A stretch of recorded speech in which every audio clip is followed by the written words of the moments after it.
लाहौर समेत पंजाब के मैदानी इलाके धुंध की लपेट में हद निगाह मुतासर होने के बायस मोटरवे मुख्तलिफ मुकामात से बंद। हुकाम की शहरियों को गैर ज़रूरी सफ़र से गुरेज की हिदायत। मुल्क भर में शदीद सर्दी की लहर, बाला इलाकों में बर्फबारी के बाद नज़ारे हसीन हो गए। गिलगित बल्तिस्तान, खैबर पख्तूनख्वा, बलोचिस्तान के कई इलाकों में पारा नुक्ता जमात से नीचे आ गया। लेह का दर्जा हरारत -13 तक गिर गया।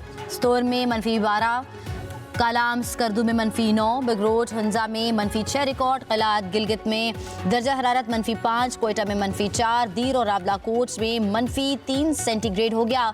महकमा मौसमियात के मुताबिक जनूब मशरक़ी पंजाब और मशरक़ी सिंध में चंद मकामात पर तेज़ हवाओं और गरज चमक के साथ बारिश भी हो सकती है। सुप्रीम कोर्ट में फौजी अदालतों से मुतल्लिक केस की समाअत शुरू। जस्टिस अमीनुद्दीन की सरबराही में 7 रुकनी बेंच केस सुन रहा है। अदालत ने 9 मई मुलजमों के केस मिलिट्री कोर्ट्स में भेजने का डिस्ट्रिक्ट कोर्ट का ऑर्डर तलब कर रखा है। गुज़श्ता रोज समाअत में जस्टिस मुसर्रत हिलाली ने कहा कि कौन सा केस मिलिट्री कोर्ट्स में चलेगा, कौन सा नहीं चलेगा, ये तफरीक कैसे की जाती है। जस्टिस मोहम्मद अली मजहर ने कहा कि मुकदमात कहाँ चलने हैं, उसकी तफरीक कैसे और किन असूलों पर की जाती है।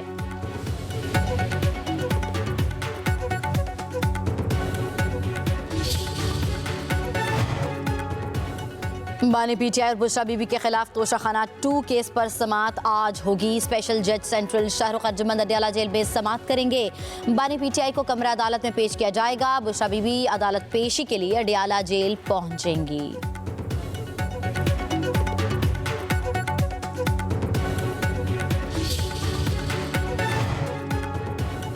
वफाकी वज़ीर दाखिला मोहसिन नकवी की मौलाना फजल रहमान से मुलाकात। खैरियत दरियाफ्त की बाहमी दिलचस्पी के अमूर, मुल्की सूरत हाल और कुरम में क़याम अमन पर गुफ्तगू। मोहसिन नकवी और फजल रहमान का इमदादी अशया के काफिलों की पारा चिनार आमद पर इत्मीनान का इजहार।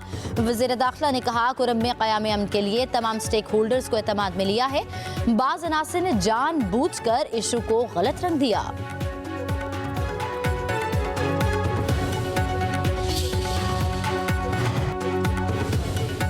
4.5 साल बाद PIA की यूरोप के लिए पहली परवाज आज रवाना होगी। 300 से ज़ायद मुसाफिर पेरिस जाएंगे।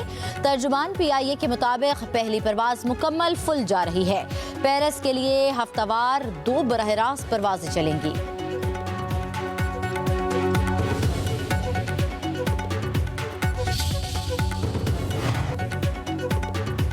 दरख्वास्तें जमा कराने से रह जाने वाले आज़मीन के लिए खुशखबरी। सरकारी हज स्कीम के तहत 5000 मजीद आज़मीन फरीज़ा हज अदा कर सकेंगे। आज से हज दरख्वास्तों की वसूली शुरू होगी। नई हज दरख्वास्तों पर कुरानंदाजी न करने का फैसला।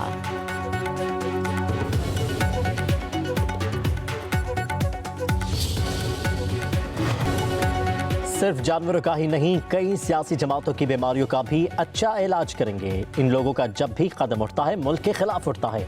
इनका मुंह खुलता है तो गालियां निकलती हैं।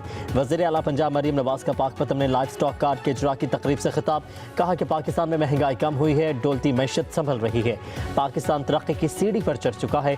स्टॉक मार्केट ने 76 साल का रिकॉर्ड तोड़ दिया। हम बातें सुनते थे कि पाकिस्तान डिफॉल्ट करेगा। पाकिस्तान को श्रीलंका से मिलाया जा रहा था। मुल्क से मुतालिक अच्छी खबरें आ रही हैं। लोग जानते हैं कि नवाज शरीफ जो वादा करते हैं वो पूरा करते हैं। लोग जानते हैं नवाज शरीफ की बेटी भी वादा पूरा करेगी।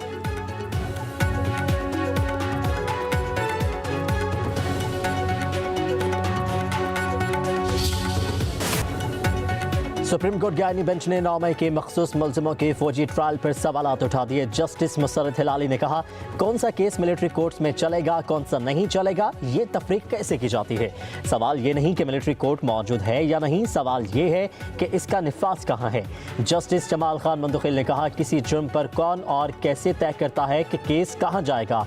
जस्टिस मोहम्मद अली मजहर ने कहा कि मुकदमात कहाँ चलने हैं, इसकी तफरीक कैसे और किन असूलों पर की जाती है।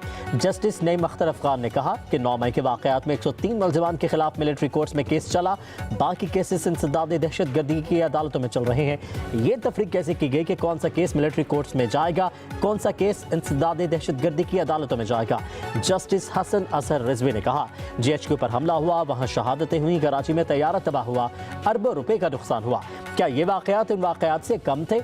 इन दहशतगर्दों का ट्रायल ATC में हुआ, इनको मिलिट्री कोर्ट में क्यों नहीं भेजा गया?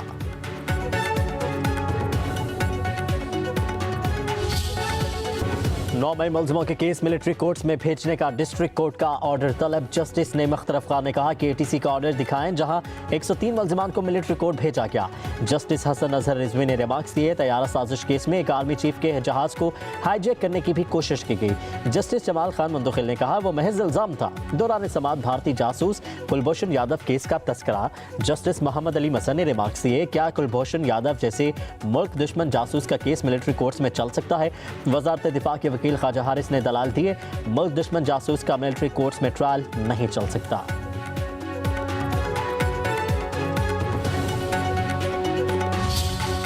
नेगोशिएटिंग कमेटी में हुकूमत के जो लोग हैं उन्होंने हमसे इस बात पे बिल्कुल उन्होंने कहा जी आपकी बात दुरुस्त है और हम लोग कराएंगे। वो टाइम गुजर गया, काफ़ी दिन गुजर गए, अभी तक वो नहीं करा सके और अभी वो कह रहे हैं कि जी नहीं ये तो जेल रूल्स में है ही नहीं, मतलब अभी खुद ही उस चीज़ पे मुकर रहे हैं। पीटीआई रहनुमाओं को बानी से मुलाकात का इंतजार। अपोजिशन लीडर उमर अयूब का कहना है बानी पीटीआई से मुलाकात नहीं करवाई जा रही, हुकूमत अपनी बात से मुकर रही है। हमें बताया गया है कि मुलाकात कराना जेल मैनुअल में शामिल नहीं। अगर हुकूमत वाकई इख्तियार रखती है तो बानी पीटीआई से मुलाकात कराए। 9 मई 26 नवंबर पर जुडिशल कमीशन का क़याम और कारकुनों की रिहाई हमारे मुतालिबात में शामिल है।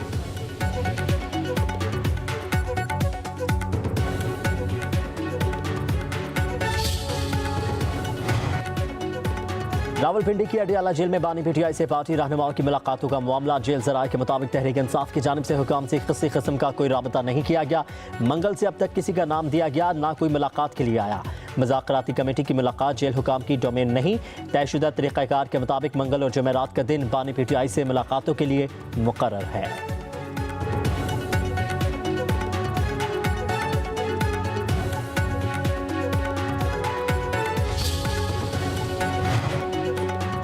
जलसे मुलतवी कराने के लिए जेल के दरवाजे खुलते हैं तो अब क्यों नहीं? हुकूमत बानी से एक मुलाकात नहीं करा सकी, हमारे मुतालिबात पर अमल दरामद कैसे कराएगी? पीटीआई रहनुमा शेख वक़ास अकरम कहते हैं बानी को जेल में मिलने वाली सहूलियात से मुतालिक झूठ बोला जा रहा है। इन्हें दहशत गर्दों के डेथ सेल में रखा गया है। अखबारात टीवी की सहूलियात मुयस्सर नहीं। बानी ने कहा कि जिन लोगों ने ज़्यादतियाँ की इन्हें मुआफ़ करता हूँ। बोले हम पर बैकडोर राबतों का इल्ज़ाम लगाया जाता है, कौम के पास ऐसे शोशे सुनने का वक्त नहीं।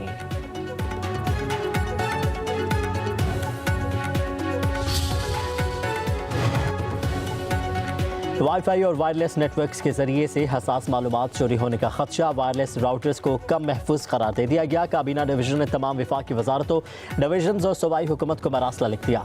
मरासले में कहा गया है कि वाईफाई के जरिए नेटवर्क ट्रैफिक में बाआसानी मदाखलत हो सकती है।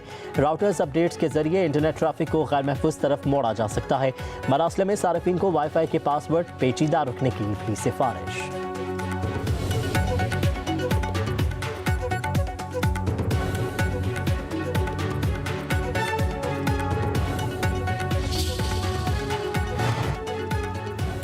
मुल्क भर में इंटरनेट की सुस्त रफ्तारी बरकरार। पीटीए का बैंडविथ बढ़ाने का अमल भी लाएगा। एलामिया के मुताबिक इंटरनेट बैंडविथ में इजाफा किया है। बैंडविथ बढ़ाने के बावजूद इंटरनेट रफ्तार तेज नहीं होगी। व्हाट्सएप, फेसबुक, इंस्टाग्राम जैसी मेटा सर्विसेज सुस्ती का शिकार रहेंगी। इंटरनेट रफ्तार बहाल होने में अभी मजीद कई रोज लगेंगे।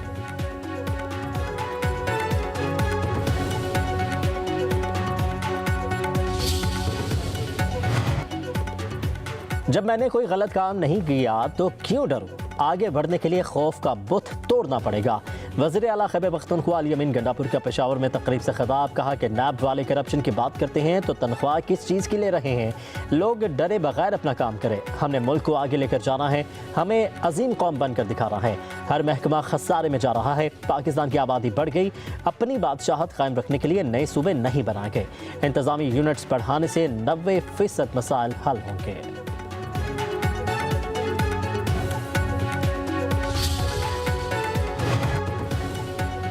वफाकी वज़ीर इत्तला तथा तारड़ कहते हैं अली अमीन गंडापुर ने दुरुस्त एहतजाज का तरीका अपना ही लिया। मुहज़्ज़ब मुआशरों में एहतजाज पर अमन ही होता है, जिंदगी मफलूज नहीं होती। अली अमीन गंडापुर के बयान पर तबसरा करते हुए तारड़ ने कहा वज़ीर आला की जानिब से 10 माह में पहली मरतबा एहतजाज का दुरुस्त अंदाज अपनाना काबिल तहसीन है। काश वो 26 नवंबर और 9 मई को भी चढ़ाई और जलाओ घेराव करने के बजाय ऐसे ही एहतजाज कर लेते। बोले कौम जानती है इंतशार, फसाद, जलाओ घेराव आपका वतीरा है।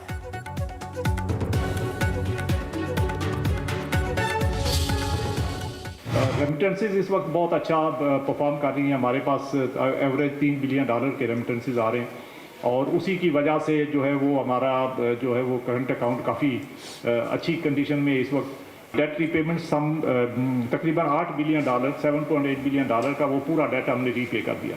फॉरेन डेट का लेवल इस वक्त भी वही है जो जून 2022 के अंदर था। तो 2.5 साल में हमने फॉरेन डेट के अंदर कोई इंक्रीज नहीं किया। बैरूनी कर्ज की अदायगियों के बाद मुल्की डॉलर्स के ज़खायर में बड़ी कमी। पाकिस्तान के मजमूई डॉलर ज़खायर में एक हफ्ते के दौरान $3 करोड़ 20 लाख की कमी हुई। स्टेट बैंक के मुताबिक पाकिस्तान के पास 16 अरब 37 करोड़ 80 लाख डॉलर रह गए।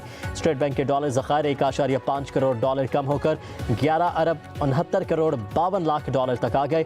बैंकों के डॉलर ज़खायर 1.7 करोड़ डॉलर कम होकर 4 अरब 68 करोड़ 30 लाख डॉलर रह गए। Governor state bank Jamil Ahmad कहते हैं नई मॉनेटरी पॉलिसी जनवरी में ही जारी होगी।